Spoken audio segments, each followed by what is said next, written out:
It's the real news. I'm Aaron Mate. The British government is set to expand terrorism offenses to include the act of viewing content online. Home Secretary Amber Rudd recently unveiled the move. We will change the law so that people who repeatedly view terrorist content online could face up to 15 years in prison. This will close an important gap in legislation. At present, the existing offence applies only if you have downloaded or stored such material, not if you're repeatedly viewing or streaming it online. We will also change the law in another important way. If someone publishes information about our police or armed forces for the purpose of preparing an act of terrorism, then they could face up to 15 years in prison. That was British Home Secretary Amber Rudd. Now, Downing Street says this legislation sends a clear message to terrorists, but critics say it's actually criminalizing thought. Jim Killock is executive director of Open Rights Group, Britain's only grassroots digital rights organization. Welcome, Jim. For those of us who are not in Britain and might be hearing about this measure for the first time, can you explain for us what this is?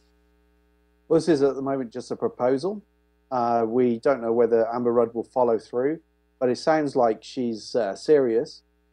She wants people to be sentenced to jail if they have been viewing extremist or terrorist-related material online. And of course, that's going to affect journalists.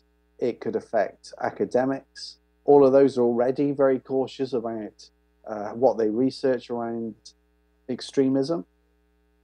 But it's also going to make it very, very dangerous and hard, I think, for people who are maybe on the edges of these networks. Maybe they've been reading this material.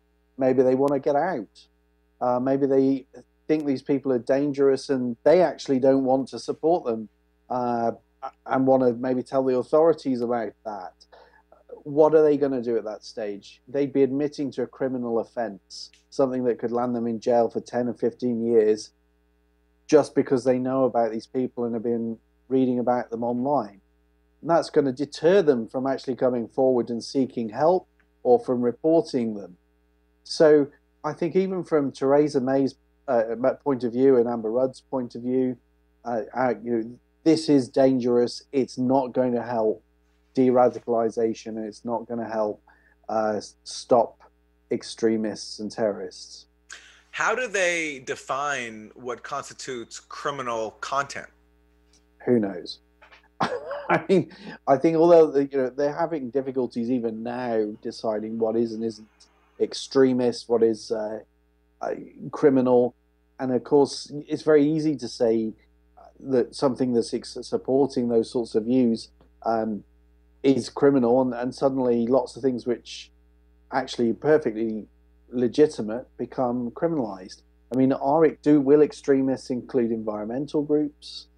Today we had somebody who'd been attending a protest against the G20 having their reports of how they had their laptops seized, material taken off their electronic equipment, and they were forced to hand over passwords merely because they'd been in demonstrations in Berlin.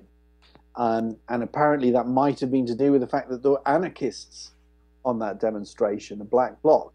Now that's, being on a demonstration that has anarchists in it shouldn't make you a terrorist suspect. That's what happened to a woman in the UK only a few months ago. So your organization has been speaking out about this. What's been the wider reaction in Britain so far? It was extremely muted, actually. I mean, there was a couple of reports on this. There were not a lot of reports. I think that's because the Tory party, the Conservative Party, is in disarray, to be honest. They are struggling with the idea of leaving the European Union. They're split on how to do it. Everyone's worried about what's happening, and that's forming a lot of distraction. Nobody really knows whether this government's capable of legislating on anything. So I think all of that tends to distract.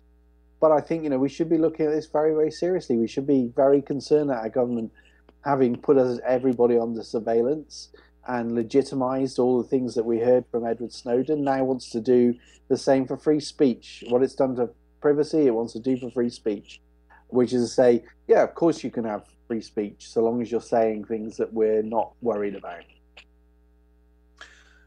The conservatives barely held on to power in the recent election. Do you think that this measure has some sort of political motivation in terms of trying to use the old tactic of fear mongering and using the threat of terrorism to get people on side? Well, I think they would be doing that whatever had happened in the election. I think they're constantly doing that. I think right at the moment, on both sides of the Atlantic, in many European countries, not just Britain, there is a tendency towards authoritarianism, to taking extreme stances, to do actually to put in place the kinds of policies that extreme right-wing governments would do if they were the ones in charge.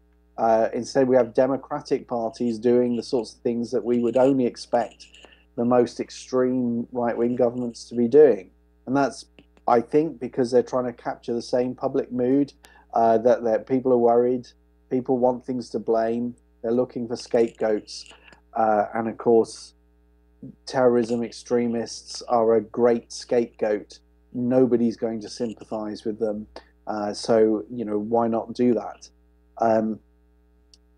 However, I think it's a very dangerous tactic. And I think maybe our governments are not realizing that by legitimizing that sort of extreme authoritarian behavior, that actually they are opening the door for even more extreme governments in the future, and make it easier for the extremists to sound normal and sane.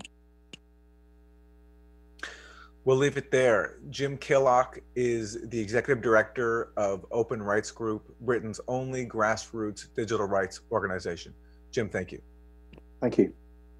And thank you for joining us on The Real News.